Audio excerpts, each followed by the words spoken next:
Let's get straight to the facts. According to LinkedIn Economic Graph, data engineering demand has grown 47% year over year. That's faster than data analytics, data science, or even cloud architecture. Why? Because every company has realized that their shiny new AI models are kind of useless without clean, structured, and well-defined, reliable data feeding into them. The worldwide market is absolutely exploding and it's set to double by 2031. So I published a data engineering roadmap video for 2026 a few weeks back, and it contained everything that you needed to know, like what are the current trends, what are the most important skills, where the future of this job is heading, and much more.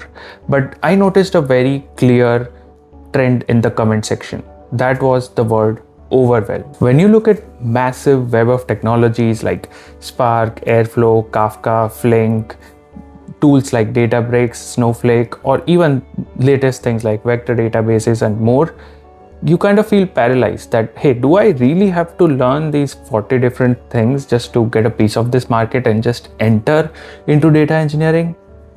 Absolutely not. Trying to learn everything is like a one-way ticket to burnout. And what you'll end up doing is you'll kind of memorize all the logos and the high-level overview of those technologies, but you will never go deep enough to build something meaningful. And if you want to succeed in 2026, then depth is way more important than breadth. While the roadmap video is definitely useful and is something that I highly recommend, that will make you an all-rounder data engineer. But if you're looking to cherry pick 5 things or 5 courses that will help you the most to get into this field, then this is the right video for you. Also, at the end of this video, I'll share with you a completely free resource that will help you build end-to-end projects for your data engineering portfolio. So stick around. As you know, this is Josh, your friendly neighborhood data helper, and I have about 7+ years of experience in this field, and right now working at DoorDash and an ex-Googler as well. Let's jump right into top 5. So the course number 1 establishes the foundation, because you're not going to build the modern data stack on your laptop. Everything builds, operates, and scales on cloud when it comes to data engineering. And when you have to learn a cloud, there are obviously multiple options: AWS, Azure, or GCP. I'm going to talk about AWS because if you're a beginner, chances are that you have not worked with any of these cloud platforms. In that case, I always recommend AWS because it has the largest market share. However, if you already have Azure or GCP experience, you can go with that, and there's nothing wrong with those cloud platforms. And taking an example from my own career experience, it's very easy to switch across different cloud platforms. So you shouldn't stress too much about, hey, if I'm starting with AWS, I'll never be able to switch to Azure or vice versa. I will be linking all 3 cloud platform resources in the description, but for the video, I'll be talking about AWS. Now, you don't need to master the entire AWS dictionary. You only need to focus on the core services where data actually lives. And this is where Ultimate AWS Certified Solutions Architect Associate course on Udemy is my favorite pick. Now, why am I recommending an architecture course instead of a specific data course first?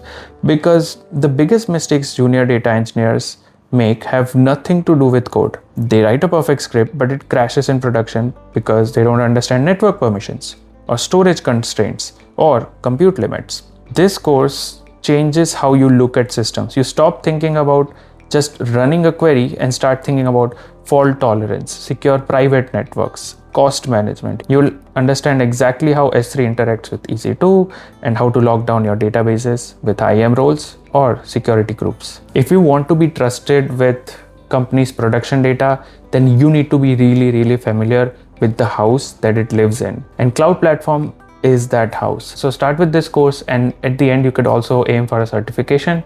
I'll leave prep exam that you can take before you give that certification, and this is obviously a big green flag for recruiters as well, so it's a good certification to add in your resume. Now, once your infrastructure is set, you need to manipulate the data itself, and despite all the shiny new tech out there in data world in 2026, SQL still remains at the center of it all, and it is still one of the most important skills. But we're not talking about basic filtering here. You need to know how to optimize queries that scans billions of rows, or how to parse different nested columns or how to use the window functions correctly. The best place to level up your database skill is this Associate Data Engineer in SQL track. You can jump straight into it by using the link in the description. The reason this track is in my top 5 list is the friction-free experience. When you're trying to learn complex SQL logic, the last thing you want to do is spend a weekend fighting with local server installations and dummy data generation.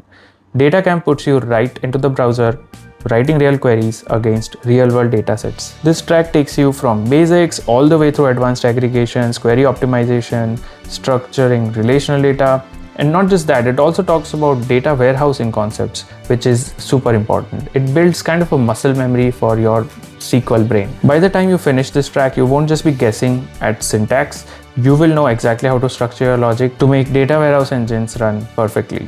Now, once you're done with SQL and data manipulation, you need something to put data into that warehouse in the first place. And you need to create a cohesion between the software engineering ecosystem and your data engineering pipeline, as well as orchestrate it all.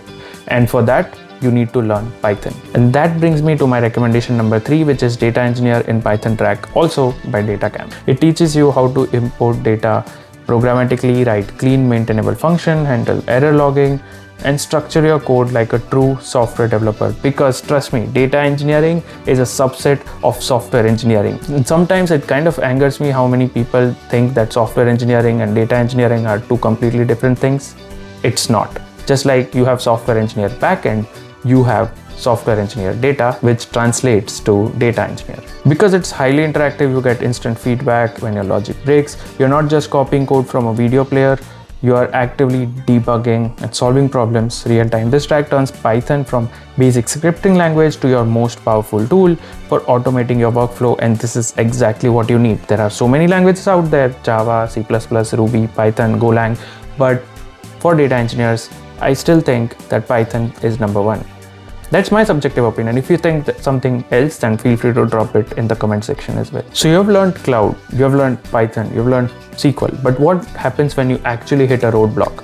Think about something like you have a 5 terabyte data set that you simply cannot fit into memory of a database. What happens then? You need to break down that data set and use distributed processing, and that's where Spark enters. So my next recommendation for that is Taming Big Data with PySpark on Udemy. I like this course because it goes beyond teaching you which buttons to press. Frank has a unique way of breaking down internal mechanics of a distributed cluster. He teaches you how Spark actually divides up tasks across different machines. You'll learn how to avoid massive performance bottlenecks by understanding how data moves across the network. You'll dive into handling skewed partitions, managing memory effectively, and tweaking the underlying processing engine. I would just say a quick tip for this one: don't bother installing Spark on your local instance or local laptop.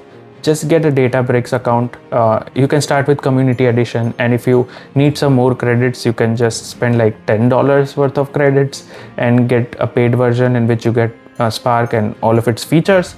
Just stick to one node cluster and you'll be well within that limit. That's where you hit 2 birds with 1 stone. You also learn Databricks, which is a tool, and Spark, which is a framework or a skill. Now, we have arrived at final step. So you learned 4 different things, which is great: cloud, SQL, Python, Spark. But now to get a job, you need to prove that you can combine all of these 4 things and build something which runs on a schedule and it's completely automatic. This is the part that you have been waiting for. Yes, we are talking about projects, building your own portfolio using the skills that you just learned. And this is where I recommend this Data Engineering Zoom Camp. The best part, it's completely free and community driven. This is where you learn how to orchestrate all of your different scripts using Apache Airflow. They introduce you to Docker to containerize your code and Terraform to deploy cloud resources automatically. But the crown jewel of this camp is the capstone project. To graduate, you have to build an end-to-end data pipeline completely from scratch and host the code publicly, which gives you your free portfolio project for your GitHub resume. This is kind of like the ultimate hack for interviews. When you sit with the hiring manager, you don't just list off different tools that you have worked with. You can actually just start sharing your screen and show this architecture that you have hosted on your GitHub profile and talk about that. It leaves a much longer and much better impression. You can start with, hey, this is the real pipeline. I deployed it completely on the cloud, and here are some of the trade-offs that I made. That's the difference between a candidate and a hire. I've linked every single course that I've just talked about in the description below. Identify your weak point, start from there. If you like this focused, no nonsense approach, then please don't forget to leave a like so that algorithm also knows to share it as soon as possible and with as many people as possible. Subscribe to the channel if you have not already. Leave a comment about your thoughts in the comment section below. And that's it from my side. See you next time.